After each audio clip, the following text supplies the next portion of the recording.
పేరు మన్నూరు భాస్కరయ్య. ఆంధ్రప్రదేశ్ చేతి వృత్తిదారుల సమన్వయ కమిటీ రాష్ట్ర కన్వీనర్ని. తెలుగుదేశం కూటమి ప్రభుత్వం ఎన్నికలకు వచ్చే ముందు ముఖ్యమంత్రిగా ఉన్నటువంటి చంద్రబాబు నాయుడు గారు ఆ రోజు ప్రతిపక్ష నాయకుడిగా ఉండి ఆయన చెప్పినటువంటి మాటలు ప్రధానంగా 10,000 కోట్ల రూపాయలతో ప్రత్యేక బ్యాంకును ఏర్పాటు చేసి వెనకబడిన తరగతులకి బీసీలకి మేలు చేస్తానని చెప్పారు చంద్రబాబు నాయుడు గారు. ఈ అమరావతి ప్రాంతంలో ఎక్కడా బ్యాంకు అవపడడం లేదు. అయ్యా నీకు గుర్తుందా? 2 సంవత్సరాలు కావస్తుంది పరిపాలన. ఒకటి. రెండోది, సామాజిక భద్రత కల్పిస్తానని చెప్పారు వెనకబడిన తరగతుల ప్రజలకి. వడ్డెర్లు కానీ, రజకులు కానీ, నాయబ్రాహ్మణులు కానీ, చేనేత కార్మికులు కానీ, గొర్రెల మేకల పెంపకందారులు కానీ, అనేక రకాలుగా ఉన్నటువంటి వృత్తిదారులుగా ఉండే వెనకబడిన తరగతుల్లో ఉన్నటువంటి ప్రజలు ఈరోజు అభద్రతా భావంతో రాష్ట్రంలో జీవిస్తున్నారు. అందువల్ల సామాజిక రక్షణ చట్టం ఏర్పాటు చేస్తానని 8 మంది మంత్రులతో సబ్ కమిటీ వేసి 8 నెలలు గడిచింది. ఈ మంత్రుల కమిటీ ఏం చేస్తుందో మాకు అర్థం కానటువంటి పరిస్థితి. ప్రజా సంఘాలతో, వివిధ వృత్తి సంఘాలతో, బీసీ సంఘాలతో చర్చిస్తానని చెప్పిన ముఖ్యమంత్రి మాట మార్చారు. అంతేకాదు 5,000 కోట్ల రూపాయలతో ఆదరణ పథకాన్ని తీసుకొస్తానని చెప్పాడు. ఈ రాష్ట్రంలో 1000 కోట్లు కేటాయించాడు. పోయిన బడ్జెట్లో 5 సార్లు చెప్పారు. 5,000 కోట్లు కాలేదయ్యి.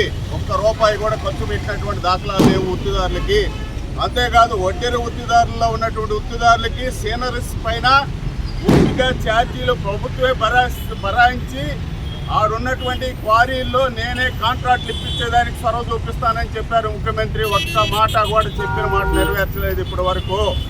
బడా కాంట్రాక్టులకు ఇస్తున్నారు. వడ్డీల వృత్తిదారులుగా ఉన్నటువంటి వాళ్ళు క్వారీల్లో పనిచేయడానికి కానీ, వివిధ వృత్తుల్లో ఉన్నటువంటి వివిధ రకాల భవన నిర్మాణ కార్మిక రంగంలో ఉన్నటువంటి వృత్తిదారులకి భద్రత లేదు, సంక్షేమము లేదు. అందుకోసం మేము కోరుతున్నాం, ఈరోజు కనీసం 1,000 కోట్ల రూపాయలు వడ్డీల వృత్తిదారుల సంక్షేమానికి బడ్జెట్లో కేటాయించాలి.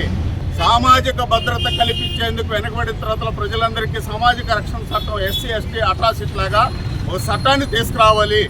లేదంటే రానున్న రోజుల్లో పెద్ద ఎత్తున వెనకబడిన తర్వాత ప్రజలు వృత్తిదారులుగా ఉన్నటువంటి ఆంధ్రప్రదేశ్ చేతి వృత్తిదారుల సమన్వయ కమిటీ ఆధ్వర్యంలో వివిధ ప్రజా సంఘాలు కలుపుకొని పెద్ద ఎత్తున చంద్రబాబు నాయుడు ప్రభుత్వానికి, కూటమి ప్రభుత్వానికి సరైన గుణపాఠం చెప్పేదానికి సిద్ధమవుతున్నాం అని చెప్తూ ఈ సందర్భంగా మంగళగిరిలో వడ్డేరు వృత్తిదారుల సంఘం తరఫున మహాధర్నా పేరుతో మంగళగిరిలో డాక్టర్ బిఆర్ అంబేద్కర్ విగ్రహం దగ్గర నిరసన ధర్నాగా కూర్చొని ధర్నా చేయడం జరుగుతుంది.